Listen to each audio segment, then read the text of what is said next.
you're welcome on this edition of Network Africa. Thank you very much. Now, let's quickly go into the specifics of the story now. Recently, Nigerian citizens have come under severe attacks abroad.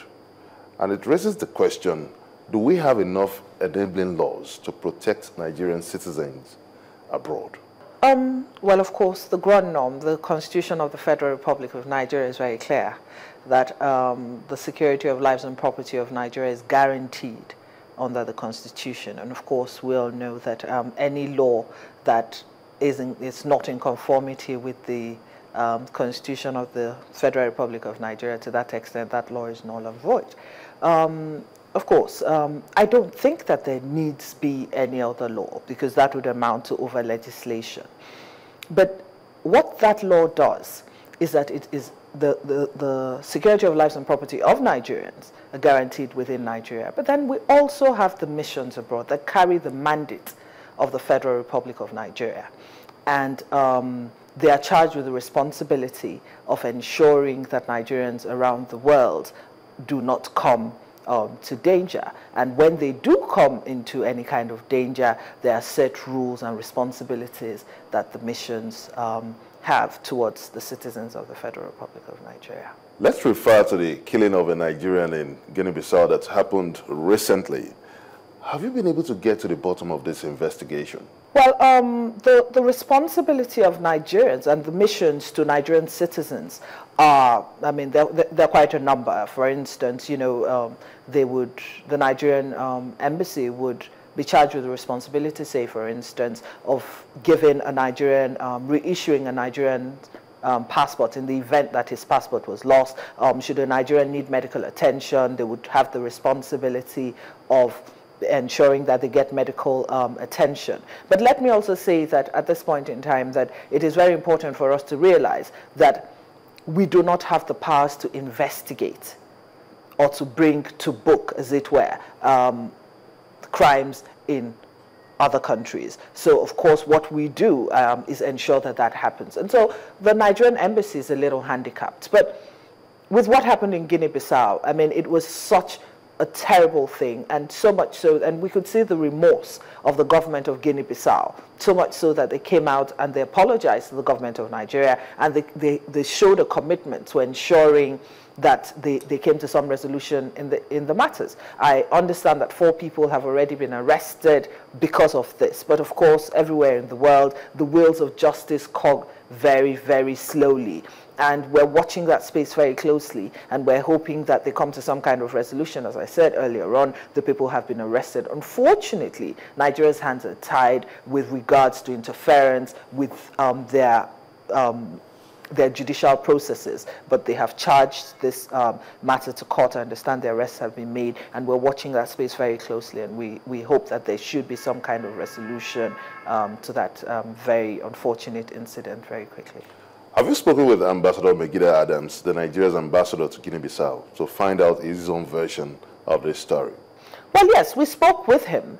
And his own angle, of course, was there was a misunderstanding. They had accused a Nigerian of kidnap, and before you knew what happened, it had snowballed into a mob attack. Of course, they did what they had to do as the Nigerian embassy. But let me also state at this point in time that because the investigation is ongoing, both from the Nigerian side and from the government of Guinea-Bissau, who have shown a serious commitment to working with the Nigerian embassy to ensuring that they're brought to book, I think that we should await the outcome of that investigation so that it's not preemptive. Now, going by what he said when Channel TV spoke with Ambassador Megide Adams, the Nigeria's ambassador to Guinea-Bissau, he said that the attack was politically motivated, and he also gave us the version of the Guinea-Bissau's foreign minister that said that it was in reaction of Nigeria's role in ECOWAS engagement in the region that they felt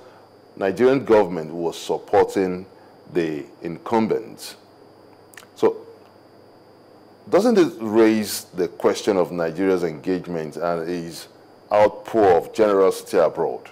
Well, let me say that the Committee on Foreign Relations has constantly spoken about the fact, especially in the wake of the Benghazi attacks, the attacks on Benghazi, the American missions in Benghazi. And we have constantly said that because of the pivotal role that Nigeria plays in exporting peace, in United Nations peacekeeping, peace enforcement, that we need to come to the place where we start to look very critically at the vulnerability of our missions.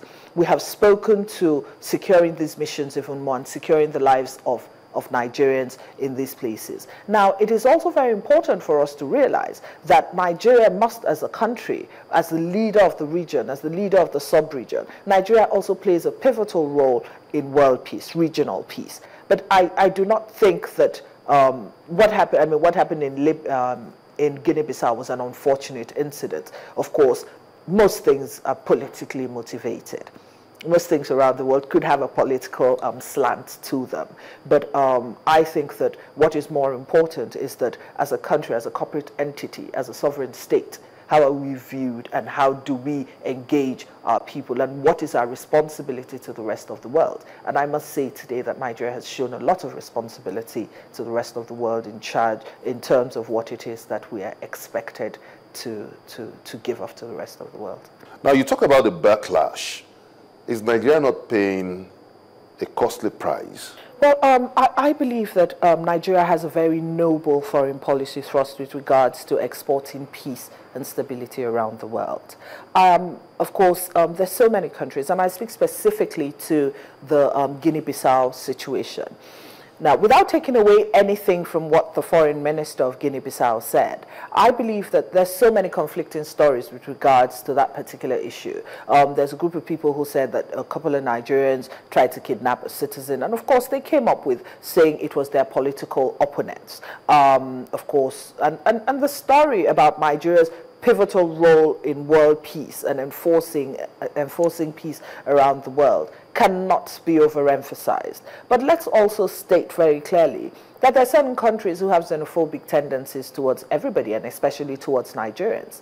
And so yes, we're doing that, but to tie that in directly with what Nigeria does with regards to world peace would be an unfair, would be drawing an unfair chain. Look at it. Nigeria has committed 13 billion around the world, and it's $13 billion since 1960, since she gained her independence in 1960. We have sent out 250,000 people to peacekeeping missions around the world. We have presently 6,000 people with the United Nations, 4,000 of whom are in Darfur, and then this is the first isolated case in Guinea-Bissau that states that the reason that they did that was because Nigeria had come into Guinea-Bissau to try to manage the election processes. So I think that it is not a fair assessment. Let me also say that countries like India, for instance, also send out a lot of troops to the United Nations, the United States, for instance, and everywhere. And so the question now becomes, now based on the fact that there's the one isolated case in Guinea-Bissau, should Nigeria now give up her role in peacekeeping around the world? I think we can't give up so much to stay minimally safer. I don't think it's a fair. Now, looking at the huge contribution of Nigerians in terms of deployment of troops abroad and its generosity in terms of supplying of logistics to some of these conflict-ridden regions, have you been able to factor in the principle of reciprocity? Well, I think that there's so many ways to look at it. First and foremost, an overall safer world is a safer Nigeria. So if we send people out to make sure the world is safe, then Nigerians are safer. So for us, it's a gain. Now, in international law and in international agreements in sovereign states, we can't consistently put it down to bread and butter.